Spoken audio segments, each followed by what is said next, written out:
Good evening and welcome.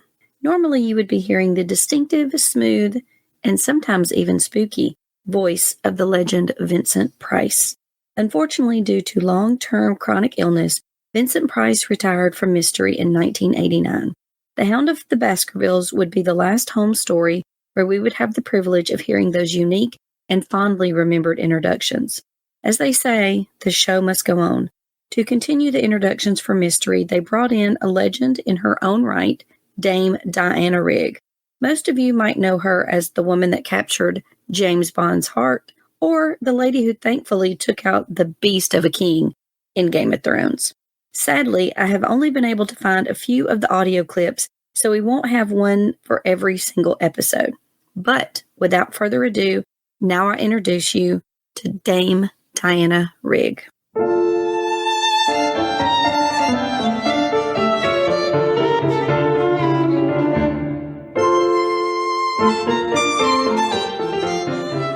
Call him egotistical, eccentric, even rude. But when it comes to his own clientele, don't accuse Sherlock Holmes of being a snob. After all, he's solved cases for both commoners and kings. But tonight's mystery, the disappearance of Lady Frances Carfax, comes to him from a source even the great detective might not expect. His own friend and associate, Dr. John Watson. As our story opens, the good doctor is on holiday in the Lake District, where the plight of an attractive suffragette has caught his eye.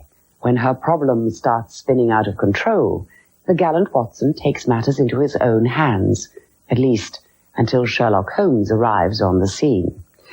But we shouldn't underestimate Watson's abilities, just because he rarely steps out of Holmes's shadow. After all, this was a man who was wounded in action during his army medical service in the Second Afghan War. He's a crack shot who's proved his courage again and again, as Sherlock Holmes can attest. He's also an able physician and a congenial companion. It takes an exceptional man to tolerate a roommate who pins his correspondence to the mantelpiece with a jackknife. Not least of all, John Watson is a man who will unselfishly fly to the aid of a lady in distress, as we'll see tonight, when he sets out to prevent the disappearance of Lady Frances Carfax.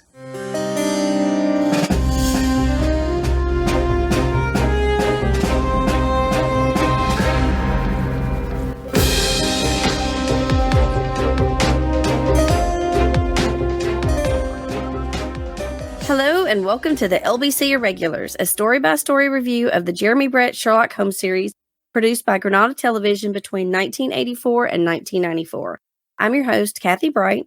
Joining me as I dive into the casebook of Sherlock Holmes is the Sherlock Holmes to my Irene Adler, Jarrod, the yard sale artist, Albrecht. Good evening, Jarrod. How are you tonight? Hello, Kathleen.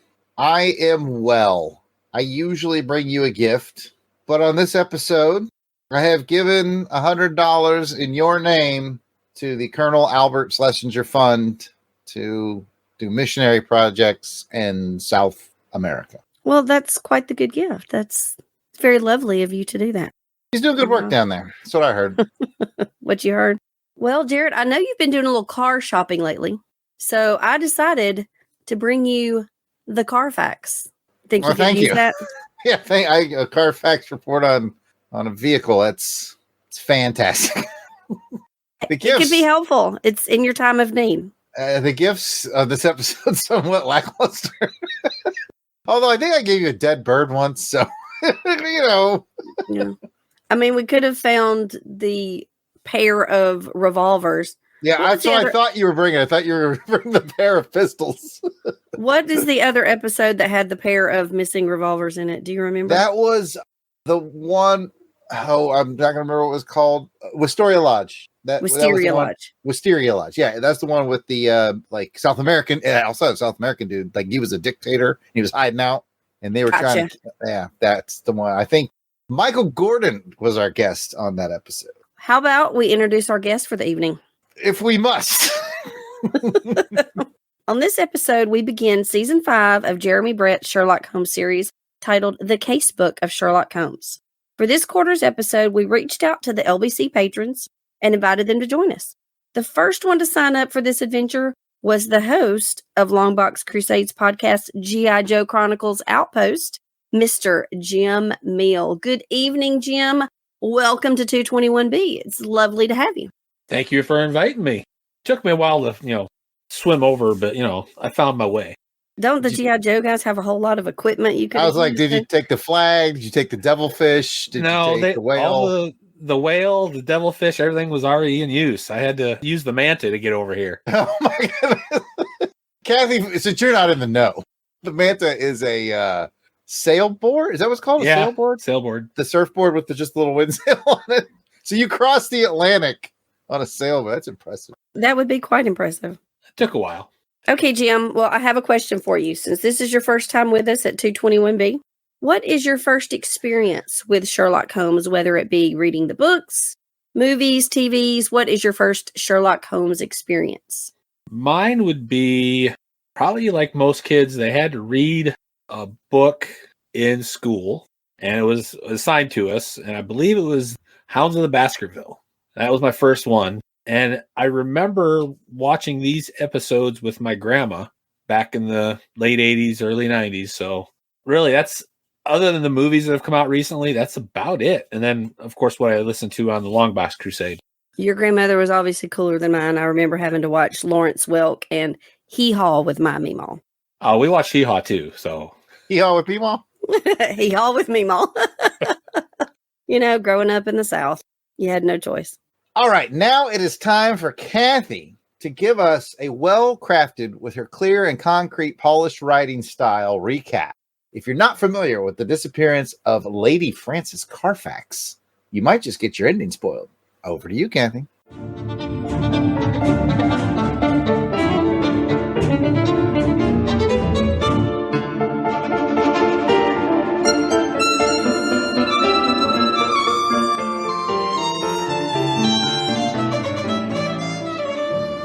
Holmes sends Watson to investigate the whereabouts of Lady Frances, an aristocratic woman traveling alone in Europe.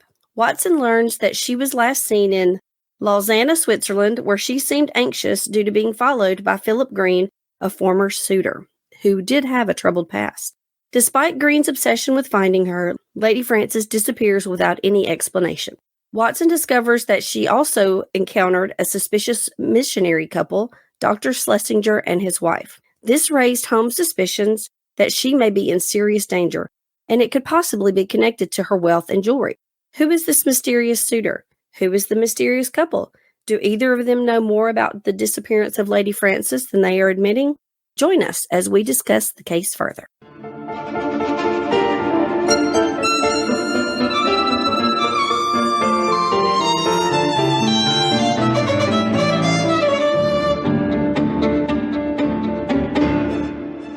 Now it is time for some highs, lows, and what those, where we each take a look at the good and the bad, perhaps the meh of the episode. We will do this in 2 rounds. Jim, you know how this works. We will start with you. You can have round 1, turn 1, proceed. As I mentioned, I'm kind of a rookie with the whole Sherlock Holmes stuff, but the first time I watched the episode, I was a little thrown off on the case and how the episode unfolded. It didn't play out like a typical Sherlock Holmes mystery, how I thought it would be. But when I watched it a second time, I really appreciated it a little bit more and how it intertwined, and it started at how it just unfolded with Watson on the beginning, and then it wasn't what I expected, and it turned out better than I thought it would. Yeah, this is one of those Holmes stories where a lot of it's told from the perspective of Watson. So they kind of have to make that work on television, and so that they do that with little chess piece movement and all that to kind of include Holmes earlier. So yeah, I get it's an odd formula, but somehow it came together. Well, and I think Alan mentioned on the last episode that this is probably the beginning of the time where Jeremy Brett was not doing well. So he was probably not focused on in a lot of these episodes. That's probably why he stayed back, and Watson was the majority in the episode. I did feel like in the early scenes when we got a lot of close-ups of his face, he looked a little more weather-worn than I had remembered. Like he looked like he'd aged a bit. It might have just been the lighting and the makeup. Who knows? But that makes sense. That does make sense. And I don't know. This is the beginning of technically a new season, new series. So I don't know what the time jump is in between. Yeah, that's a good question. But I'm certain that some of our listeners out there who are super smart on this stuff could tell us. Just like on our G.I. Joe show, we don't do any research. We just ask the listeners to tell us how long was it between season 4 and season 5. But anyway, Kathy, you've got the mic, and you usually dedicate your first round to Watson Watch. And I definitely have things to talk about Watson, but you know what? That's your job, and I'll throw in if I deem it appropriate. Well, I do enjoy my Watson Watch.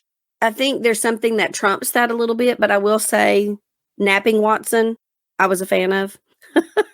But actually, if I'm going to go with my first instinct of what my favorite part of this episode was the stunning locations and the filming of this episode. This is probably my top 2 or 3 episodes visually. I thought it was done beautifully. Where they were was beautiful, from the church to the graveyard to the, spoiler, to the lake, the costumes. I just thought it was incredibly beautifully done. Man, it must be so nice, all that scenery. You just kicked old Watson to the curb, but that's all right. I'll pick it up. I'll pick up your Watson Watch. I found Watson to be particularly interesting, especially one scene in this episode. And that is when they go to dude's house with no warrant. Because Holmes is like, hey, man, we're going to go bust this dude's house. In some episodes, Watson's like, Holmes, we need to stay on the right side of the law. Grabs his gun. He's like, let's go. And he goes in there and he brandishes that gun without even having to be told. And I loved the line he dropped on the fake colonel dude when he was like, I don't believe you'd shoot an unarmed man in my position. He's like, sir, I've fought in the wars in India. I've shot nobler creatures than you. And I was like, dang. Watson came off pow on this one. I will jump on top of your Watson Watch because, I am remembering certain scenes. This episode was 75% Watson. When he jumped on and attacked the Philip Green character was it in the bank? Yeah. I think it was the bank where he finally got a hold of him. It's like, you go, Watson. I mean, we know Watson is a very noble man. And the fact that he was not able to jump in and save her when she fell in the water, his guilt for not jumping in, guy in a wheelchair jumped in, but here I am just standing here. Why? Yeah, I didn't like that part. I was like, the Watson I know is in the water and he's swimming out there. I think he was quite intrigued with this lady. I think he may have had a bit of a, who is this? I'm going to try to figure this out so I can get some brownie points maybe. I will have more to say on that, but we've got to roll in the second round. We've been holding off Jim over there. He may have things to say about it. Jim, into round 2, man. What do you got? Well, I'm going to roll off on your Watson talk. And a question, is Watson always that reactive in the bank where he's the man of action of the two? Is he? Okay. He saw the guy and Holmes turned around and he was gone. Watson was already downstairs ready to get Mr. Green. I'm like, whoa, is he always that way? I would say he was, I think to Kathy's point, I think he was a bit more aggressive on this one. Okay. Taking this whole thing more personally than usual. But I think, like Jarrod said, he is more the man of action, but I feel like he's also the man that stops and thinks before he acts. Mm-hmm. That's why I found it surprising when Holmes was like, we're going to go bust in this dude's house. And he was like, let's go. And he grabs his gun and they roll out. Like, I was like, what? That's not the Watson I know. But yeah, that was really what I wanted to talk about Watson, other than the general needed a wheelchair after Watson was done with him at the cemetery. It finally needed a wheelchair for real. Not just faking it. I love it. That's true because that's the second. I don't know if it's the second episode. I know it's the second story that Watson has mentioned the fact that when one body part is failing, how another body part gets stronger and that. So I guess the guy could really swim.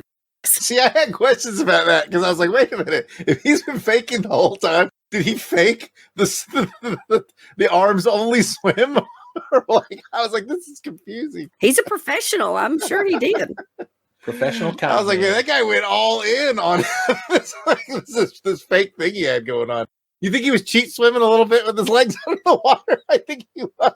I guess we'll never know, will we? Oh, it's your turn anyway, Kathy. So what else you got? That actually kind of covers, like I said, I love visually, I love the Watson scenes. I can't really think of anything else that stood out for me. I did like I guess it's just visually, even the last scene, her in the institution. Right before that, Sherlock walking off alone in the graveyard. I just think cinematography on this was just incredible to me. And that's all I can really focus on. That's what I mainly remember from the episode. Well, I'm going to bring us down like a big bummer since I have the last of the official rounds. I always have pat points. But there's one thing that just bugs me about this whole episode. And the title is the Disappearance of the Lady Frances Carfax. And Watson introduces us as this freewheeling woman who flaunts convention and all that. And then beyond that, after that very first getting to know her is that, she sails the ship to church and she carries herself in a different way.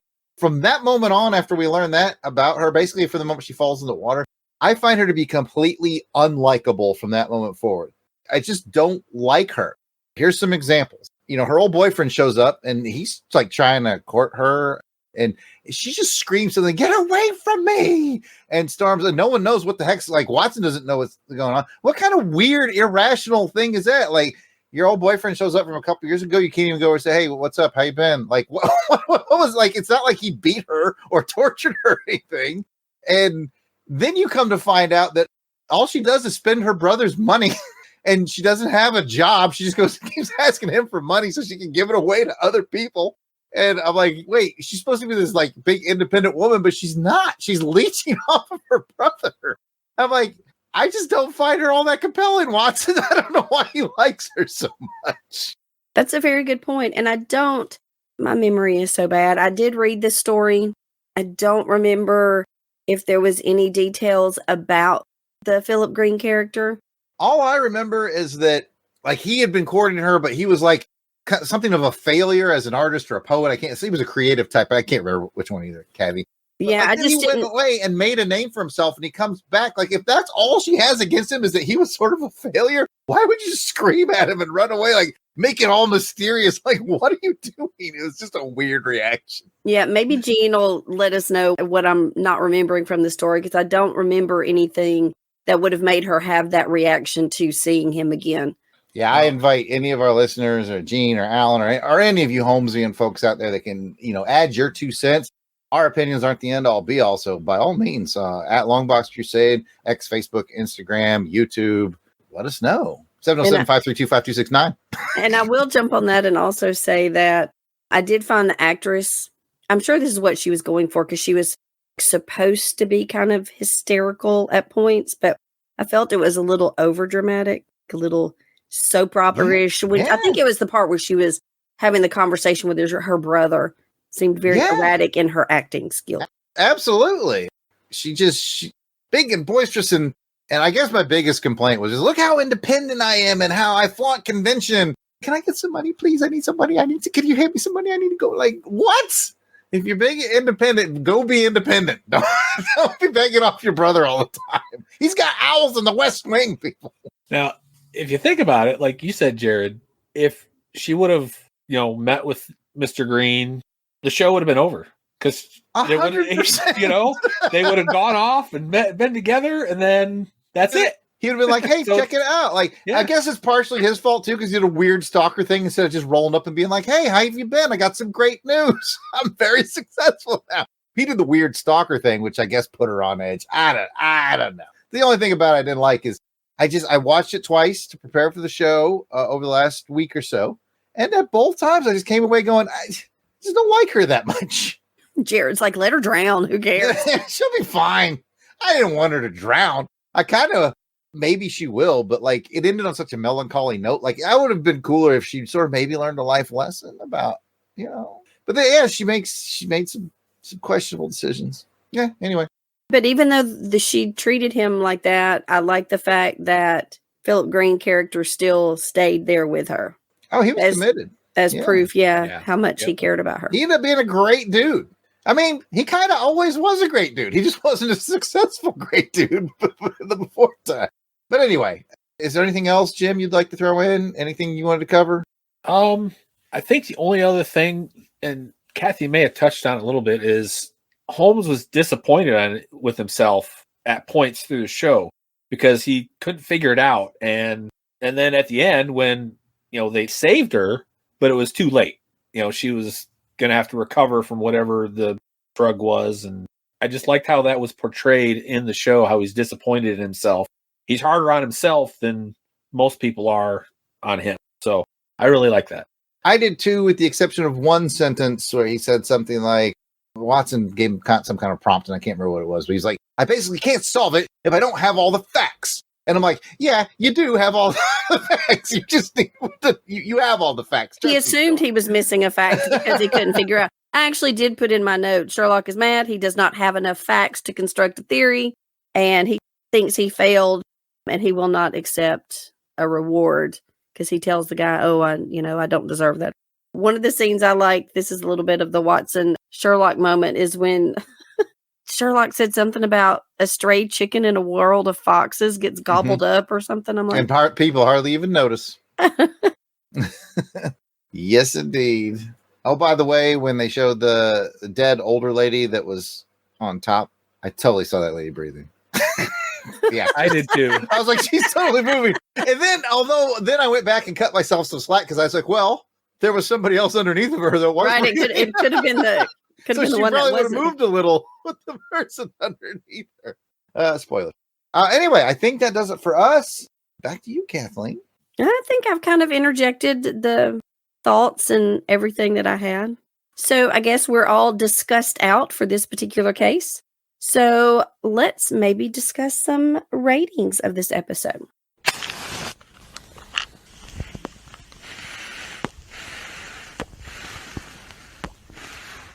Overall, what did we think of this episode? Guess what? We have a system in place that helps us rate each episode. On a scale of 1 to 5 pipes, 5, you loved it. It solved your mystery. Aha! 4, it was really good. 3, it was all right. 2, you did not like it. 1, you hated it. It threw you off of Reichenbach Falls. Let's see how we would all rate this episode. And Jim, we're going to start with you. If we would have been rating this the first time that I watched it, it would have been a 3. But going back again, watching it a second time, I'm going to bump it up to a 4 for the scenery, the depth of how Holmes felt, and just all the interactions between the people. I give it a 4. And like I said, I was taken back the first time I watched it, but once I watched it a second time, I understood what they were trying to do and how they were trying to tell the mystery. So definitely a 4. And I think that makes sense, especially since, this is your first foray into this series and getting to know, how these characters are portrayed. And I am actually going to join you on the 4. I'm going to give it a little bit of a bigger 4. I'm going to give it a 4+, as I call it, because they won't let me do 4.5. If you have Joe November on, you can. It's my show. I should be able to do what I want. So I'm going to give it a 4+, and mainly because it was, not that we don't love Sherlock Holmes, but I adore Watson, and I love the whole opening of him, walking by the lake, and I just love those whole opening scenes with him, and the episode was just so visually stunning to me. I can't get over it, so I'm giving it a 4+. Jared, what about you? Much like Jim, I'm on the 3 to 4 border. I like it, but Lady Frances Carfax's unlikability just really bothers me. It's hard for me to get invested in it because I'm like, should be all right, I guess. So I will begrudgingly join Team 4. I'll be on 4-. Okay. I'll be out on the west wing of 4 with the owls. But yeah, it barely makes the 4 just because good performances from our lead actors, as to be expected. And like you said, some nice scenery and sort of a fun play with the narrative. Like Jim said, it's confusing at first, but it becomes interesting upon a repeat view. So anyway, I'll join Team 4. He would have given it a 4+ if it would have been the Alps of Switzerland. Just FYI. Clearly, yes. Or if Lady Frances Carfax had been likable. Now that we have our ratings in, let's hear some final thoughts from Diana Rigg on the episode The Disappearance of Lady Carfax.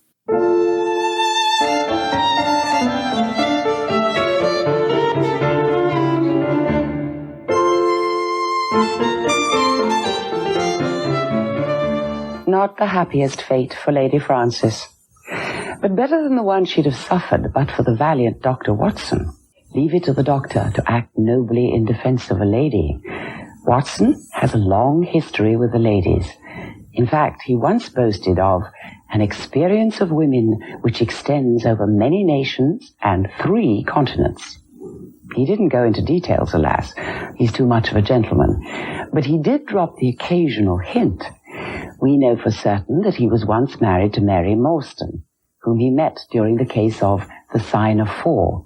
Mary evidently died quite young. But in later stories, Watson refers to a second wife, who remains anonymous. As you've no doubt noticed, the producers of our television adventures have chosen to ignore Watson's married life altogether. But there's one mysterious woman from Watson's past who's never mentioned in any of the Sherlock Holmes tales. His American love. She only appears in an unpublished play by Conan Doyle called Angels of Darkness. According to this drama, Watson once practiced medicine in San Francisco, where he fell in love. The curtain falls on Watson, holding his beloved in his arms, the promise of marriage on his lips. Unfortunately, we'll never know more than this. Few people outside the author's family have seen the manuscript. Whatever the details of Watson's past, I'm sure we'd prefer to remember the doctor, not as a womanizer, but as a brave and loyal friend who eagerly joined in the hunt whenever Sherlock Holmes cried, "Come, Watson, the game is afoot." I'm Diana Rigg. Good night.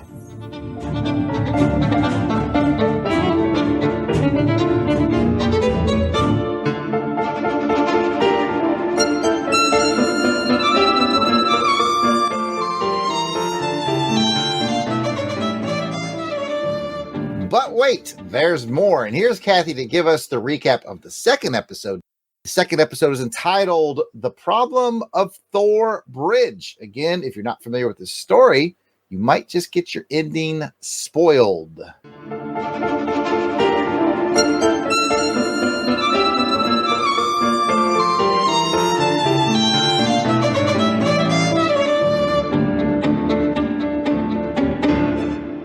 Sherlock Holmes is approached by Neil Gibson, a wealthy American gold magnate, to investigate the murder of his wife, Maria Gibson, who was found shot on a small bridge near their estate.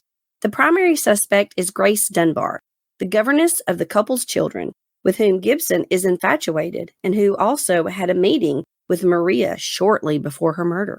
Grace is arrested after the police find a revolver in her wardrobe, which matched the weapon used in Maria's death. Although the evidence seems damning, Holmes suspects a more complex situation and begins uncovering inconsistencies that hint at a deeper mystery. Did the governess commit murder? Did the husband kill his wife to be with the governess? Keep listening as we discuss the evidence in this case.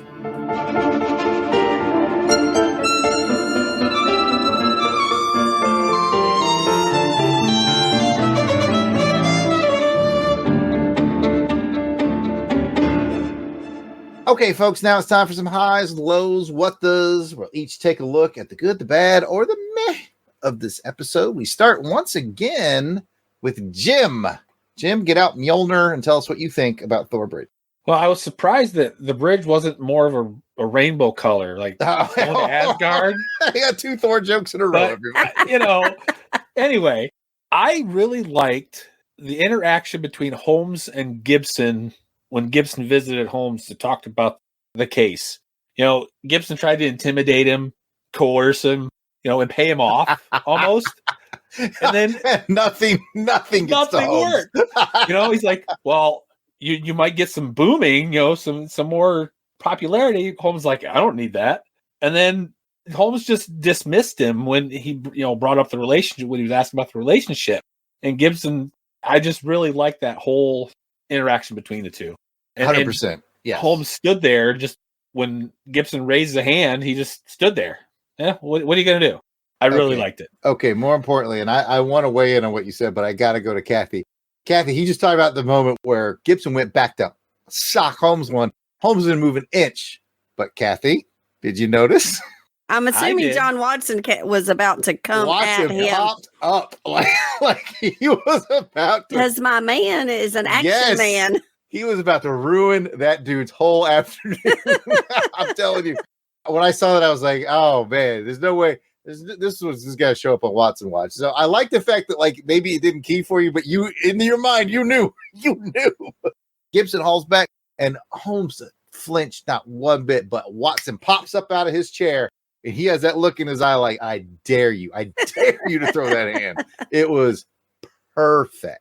Is that why Holmes was so confident? Because he knew Watson had his back? Oh, 100%. I mean, first of all, Holmes was showing no signs of intimidation whatsoever. Yep. And of course, in the back of his mind, he knows if Watson's here, Watson is more of a problem eliminator. It's type of deal. I'm a problem solver. He's problem eliminator. But anyways, yes. I feel like, honestly, Holmes wouldn't even care if he's like, okay, I get popped in the face. Oh, well, he's so nonchalant about certain things that everybody else would be concerned about. I don't think it would bother him. That's true, but we also know that Holmes is no slouch himself when it comes to the pugilistic arts. That's true. That episode where he's like fist fighting with the guy in the barn. Yeah, he went to that bar and he just like took off his jacket. And he's like, "Oh no, we're doing this." That's true. He actually was a boxer at one point, right? Yeah, I know he's at least studied it. Yeah, yeah, for sure. Yeah, definitely agree with you, Jim. That is maybe the strongest scene. I think, as far as characters go, I think it is the strongest scene in an episode that has a fair amount of strong scenes. Well, I'm going to can I piggyback off that whole discussion real quick about Holmes studying boxing and all that? One of my notes I made is there anything this man is not incredible at? He just picks up a bow and arrow and it's practically getting a bullseye like on the second try. Is there anything he cannot do? And he's effortless. He's not even doing full draw, full aim. He's like, yeah, in the middle of, I'm sure, running through his. Actually, it's probably because he's not thinking about it. He's thinking about the case and thinking about everything else, all the clues, and so it is effortless for him. Definitely, I like this episode because I always like the ones where Holmes goes to a scene of a crime and does that Holmes thing where he's up crawling around. Or in this case, he literally lays where the dead body was. And if he had done that, he wouldn't have seen the chip in the stone, which was like, what's up with that? And how can I recreate that? And then he has, I don't want to take all the stuff. So I'll just say he has that wonderful aha moment, because the thing that's sort of damning Grace Dunbar is they found the pistol in her drawer. Right. But Holmes has that very simple, like, because we're all thinking, oh, a pistol get in the drawer. Holmes is like, if you shoot somebody on the bridge and you don't want to get caught, what's the first thing you do with the pistol? Throw it in the water. Over the side. You chuck it over the side. Every movie set in New York City is showing them throwing it in the river. And it's kind of funny because that's the simplest thing. But I got to admit, the first time I read this or watched it, didn't occur to me. I was like, oh, wait, yeah. Why would you take that home? So I love that. There's a lot of other stuff around it I love, but I don't want to take everybody's highs and lows. I do want to point out this episode definitely reminds us not to marry Latin women. Just a very public service announcement for me to. Is that a personal thing there, Jerry? I'm sorry. Yeah, I got carried. Over to you, Kathleen. I will say that it kind of ties into what you said about the bridge and the revolver. My favorite part of this episode was the twist. Never crossed my mind. I was completely floored by the answer to the question, who killed her? I'm like, holy, what? That's impressive. Those Latin women, that is crazy. A very impressive plan.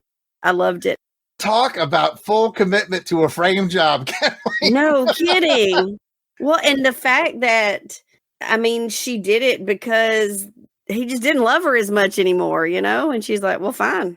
I'm going to kill myself and I'm going to blame your girlfriend.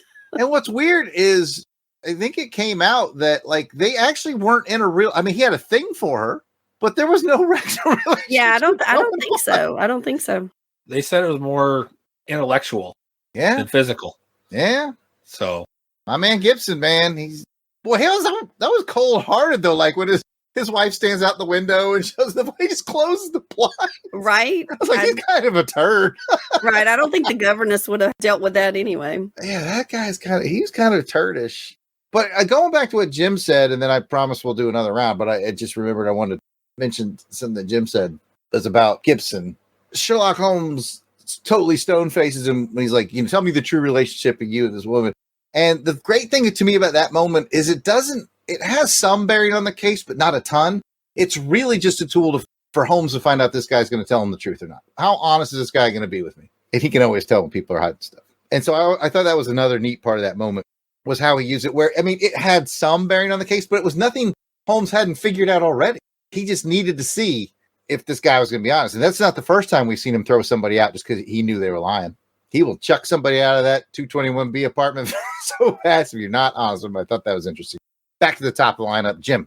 I liked, and Kathy mentioned it, the twist at the end. I had Gibson pegged for the guy that did it because he was used to getting his way. He got what he wanted. And then that twist, I'm like, did not see that coming. But then you go back and watch it again and you see all the clues right in front of you. And I just like that twist, like Kathy said. It does have an outstanding twist ending, which I don't think we've fully spoiled yet. We've dropped all the hints in the world, but we haven't talked about how it was done, which was... That's a whole level of impressiveness. I will add another Watson Watch moment. He had two really good moments in this one. One was when he popped up on Gibson at 221B. And the other one was when Holmes was like, let me see your revolver. And he jumps in the river. And the look on Watson's face is like, oh, man. Because, Holmes, all he cares about is solve. I need this to solve. I need this to prove, blah, blah, blah. It's nothing to him. But Watson, I will remind the viewer, it's funny in that his revolver got dumped in the river. But then if you remember, Watson's a military man. So he's automatically thinking, I got to clean this thing out. I got to dry it off. I'm going to have to oil it. Like, this is like 45 minutes of work. This dude, couldn't we have dropped a rock? Could we have done that? Could we use a stick? But no. You didn't even ask me to bring my backup pistol. You brought the nice one, I love that moment. I want to piggyback on that too. And this is coming from someone, with some gun experience, not as much as you, Jared, but Watson, to me, I was watching that going, he's just holding that pistol and flipping it around in the buggy just like nothing. I'm like, dude, point it away from people. What are you doing? First, man. Yeah. Always treat it like it's loaded. And it was loaded. A little cavalier with that. Oh, Kathy. Well, and see, I'm about to admit this is how much this story got me, because I'm just now putting together that this is the story with the two pistols, because I'm thinking, wait, how did it get in the wardrobe if it was in the water? And I'm like, oh, because there were two of them. So that's how dumb it is. Dueling pistol thing in 2 episodes. It gets confusing. I know. Well, and speaking of 2 episodes, their house looked so much like the house of the little weird man that was in the Sign of Thor, that had the stuff from overseas, like I felt like there was a lot of animals on the wall and a bunch of just kind of African. Right. It wouldn't surprise me if they just set dressed the same place. It wouldn't surprise me at all. Yeah, it definitely reminded me of that same house. They did that a lot in the 54 Sherlock Holmes that we covered on Saturday Matinee Theater. They had like one big house set and they would dress the heck out of it. I know they use a lot more real locations on this one, real old-timey British locations, but they have to have recycled a couple of them. And that's kind of going to be my last high spot of the show is, again, I love the sets in this. I love the house that they used. And it wasn't a cold, maybe because of the Brazilian wife, it wasn't a cold atmosphere in that house. It looked warm and lived in versus, just cold. The other moment I loved with Holmes was the shade he gave. I think somebody was staying in the house. Mrs.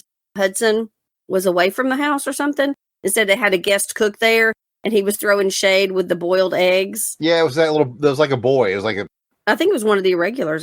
Yeah, he was like basically keeping the fort down. So that's kind of my other high spot. But I also did want to point out, we were talking about how Holmes is, great at everything. I did make note, except for people. That's the one thing that he's not great at. That's where Watson comes in half the time. Absolutely. But you did remind me of one more thing. But you know what? I'll hold on to it just in case Jim's got something else. What do you got, Jim? The only, and this is more of a question than a high-low or when Holmes is working on a case, does he have to inform the local police that he's in the area or get their approval or anything? Because wasn't it this one where he met up with the police to... Yeah, that's actually what I was going to talk about. Like how well he worked with that. He often does find himself working sometimes at odds with local law enforcement. This one was clearly a really good relationship. To answer your question, Holmes does what Holmes wants to do, but I think case in point here, he'll get local constables involved because that way they can do the official chain of evidence for charging with crimes and whatnot. That way it's not just, hey, I found this pistol in the river. The guy was there. The guy literally pulled it up himself, Yeah. So I think more often than not, he does consult. And that is the point I wanted to bring up. He had a good working relationship with this young man.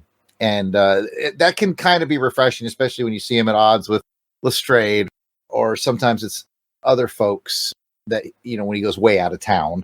But this was clearly a good working relationship.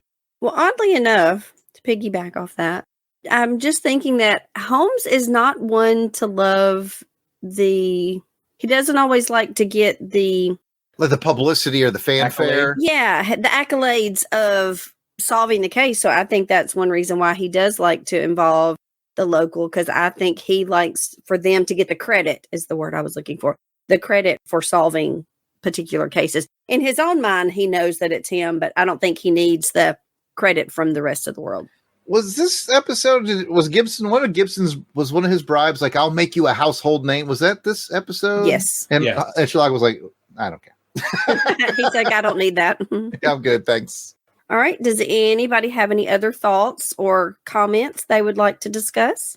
All right. Well, it looks like we've got the discussion finished on this case. So let's do some ratings, shall we? Once again, we have a system in place that helps us rate each episode. On a scale of 1 to 5 pipes, 5, you loved it. It solved your mystery. Aha! 4, it was really good. 3, it was all right. 2, you did not like it. 1, you hated it. It threw you off of Reichenbach Falls. Let's see how we would rate this episode. Jim, we'll start with you again. I am going to go with a very strong 4. I would almost give it a 5, but I haven't watched enough to really know the range of good versus bad.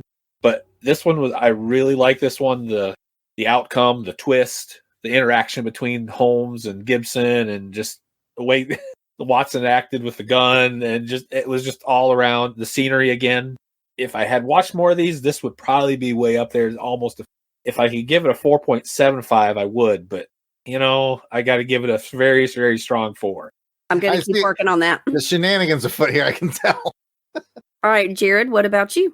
Much like Jim, I'm at a 4-5 straddle on this one as well. So I am going to do something that Delvin sometimes do, and I'm just going to match whatever you say, Kathy. If you have it as a 5, I'm going to join you. If you have it as a 4, I'm going to join you and Jim. I was waiting on you to say, because if you were going to give it a 5, I was going to. I was waiting. Delvin will sometimes wait to see if we could talk him into it. I'm like, I've kind of talked into a 5 on this one. Like, I really like the mystery. I'm kind of like, I love his 4.75, because if this had I think the only thing this is missing for me to give it a full 5 is and I think it's because I'm comparing it to the other episode we talked about, and it's the visual, it's the locations. I love the location so much, so it's kind of holding me back. But the twist got me so much on this. I'm giving it a 5. I don't think I may have given one other episode a 5, and I really, really, really did like this episode. So I'm going for it. I will join you. I'll talk myself into it, because not only is it a really good mystery with a good twist solved at the end, but I really like the Watson moment. When he popped up, when Gibson was about to throw hands, I was like, oh, yeah. And then, again, when he dumped the pistol in, and Watson was like, why? Well, and this also wasn't one, we've had a few lately where it's been a lot of just Watson. We do get a lot of Holmes in this one. We get a good balance of both of them together again. Good point. It is nice to see them in the field doing stuff, solving mysteries. Love it. Yeah. And I just have no to problem. double back, Jim, have we convinced you to give it that extra 0.25? Just checking. Do what you want, Jim. Don't feel any pressure. Well, yeah. And I'm just going to have to watch more episodes so that, I know that this is one of the better ones. How's that? You've given me a nice spin-off topic for a quick sidebar that Kathy can keep in or edit out. Kathy, what's been your favorite one so far? And why you think, I'll buy you time. For me, it's a no-brainer. I'm a Blue Carbuncle guy all the way. I watched that episode. I watched Blue Carbuncle, whether it's Brett or I also really like the Peter Cushing Blue Carbuncle episode. I crack that one out every Christmas because it's a Christmas episode. So, Jim, I would recommend if you're going to double back and watch something, Blue Carbuncle. That's my go-to top. I'll do that. I don't know the title of the episode. It's the return of Sherlock when he comes back after Reichenbach Falls. Mm-hmm. Yeah. Is that the one where they go after Colonel Moran? It sounds right. I think it is. That's the thing. I don't know. I remember really enjoying the Watson moment, even though it was a new Watson. I really enjoyed. Oh, yeah. That was some good stuff. But for some reason, and I don't even know why, the episode that always sticks in my head that I remember most, for some reason, is the Solitary Cyclist. And again, I was thinking that one too. I like that one too. I think that's the one where he whap in the bar. Yeah, I think it is. Maybe it's just him riding around on a bicycle. I don't know. But. Solitary Cyclist was excellent. No, I like that one a lot. There you go, Jim. If you want to do a sampler of the top notches, Solitary Cyclist, Blue Carbuncle, whatever the one was after the Reichenbach Falls where he came back, because it is priceless to watch Watson just discover that like a year or two later that his best friend who he thought was dead is still alive. It's like just watching him process it is incredible. And Jim, I think you said you've listened to all the episodes that we've done. I'm completely new to this series. I didn't know this series existed until they talked to me about, taking over this show from Gene, and I started from the beginning. And I've always wanted to read all the stories because I never did read these stories when I was young. Just wasn't a reader back then. And so this has been a whole new journey for me as well. So I forgot about these shows until, like I said, I watched them with my grandma, but they were not in my memory until I turned it on YouTube. I'm like, oh, I remember these, these characters and actors. And so, yeah, I'll have to start watching the shows before I listen to the episode. The Empty House is the name of it. I looked it up while we were talking. That's the one where he returns. The Empty House. It's season 3, episode 1. And I had not seen a single solitary second of this show until Gene was like, we're doing a show. I'm buying you the DVD box set, mailing it to you. And he did. And I will ever be grateful for him to do that. And now Jared's the expert and I'm the newbie. So expert in that I've seen them all once or maybe twice, mostly once before this. But we're enjoying the ride. So absolutely. I enjoying it with us.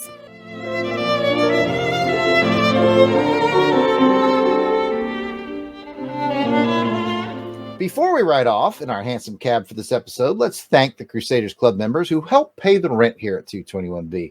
These are the fine folks who have joined our crusade and enjoy exclusive access to special Longbox episodes, voting to help determine show content, and so much more. Here are the folks reaping the benefits and giving some much appreciated support to the show.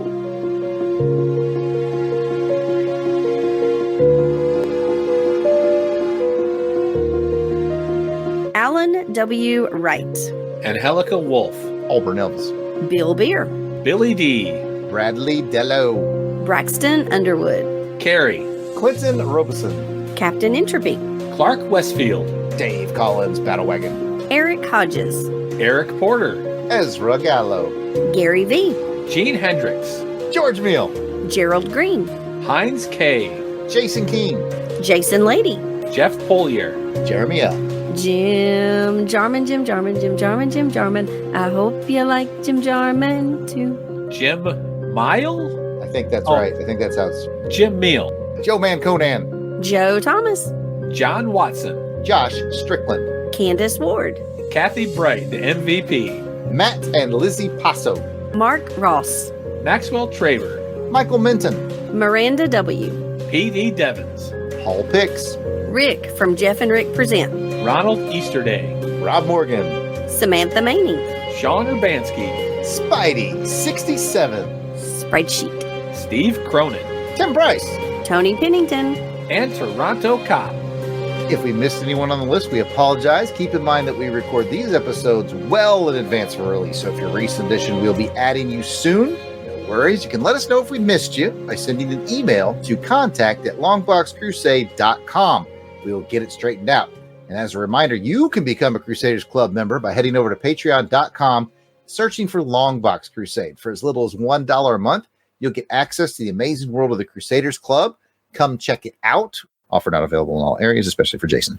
We are encouraging people to do that through the Patreon website and maybe not the app on the phone. There's some kind of shenanigans going on between Patreon and Apple and who gets a cut of what and all that. If the only way you can do it is by the phone, hey, we'll take it. We appreciate it. But I've heard that it's somehow a better experience if you use the website. So just putting that out there, folks. Okay, ladies and gentlemen, that will wrap up another episode of the LBC Irregulars and these two Sherlock Holmes stories. We'd love to hear from you if you're familiar with any variation of Sherlock Holmes, including the Granada adaptations. You can reach Longbox at X, Twitter, Facebook, Instagram, and YouTube at LONGBOX CRUSADE. Email contact information is contact@longboxcrusade.com. You can reach us by phone at 707-532-5269.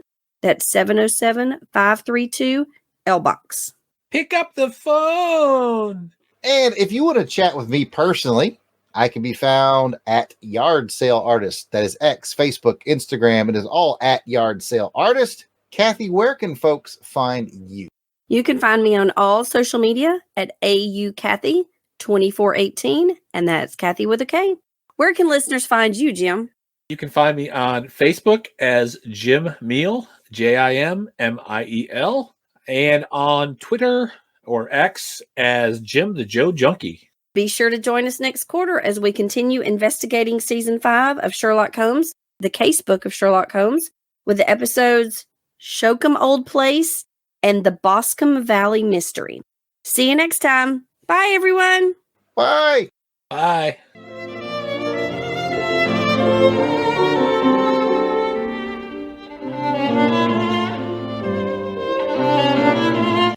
Outtakes. Sorry. I'm sorry. I forgot we were doing things. All right, here we go. I was playing Holmes games. Carrie? This doesn't end in a question mark. Carrie. Oh, sorry. Do it again. I was singing. Oh, do you want to finish the song or? I knew she could help us. Are you and Jason? Can't get those songs out. All right. He really hates doing this with us. Jim mildly entertaining. I've been told that before. I'd say more than mildly. All right. No, you can be mean to me. I can't be mean to you. I don't know you that well yet. You don't have any friends. Nobody likes you. And I was too busy joking around, and I lost my spot. Here we go. Jim? Does that include OnlyFans? Not yet. I'm thinking about it. Is it kathysfeetpics.com? I can do a search and see if anybody's interested in some Star Trek Spock toes. I can hook them up. Jim looks confused. I already know what the reference is. Anyway. My second and third toe have they do this. Separate like this yeah. naturally. I don't know, but hey, there's something for everybody out there.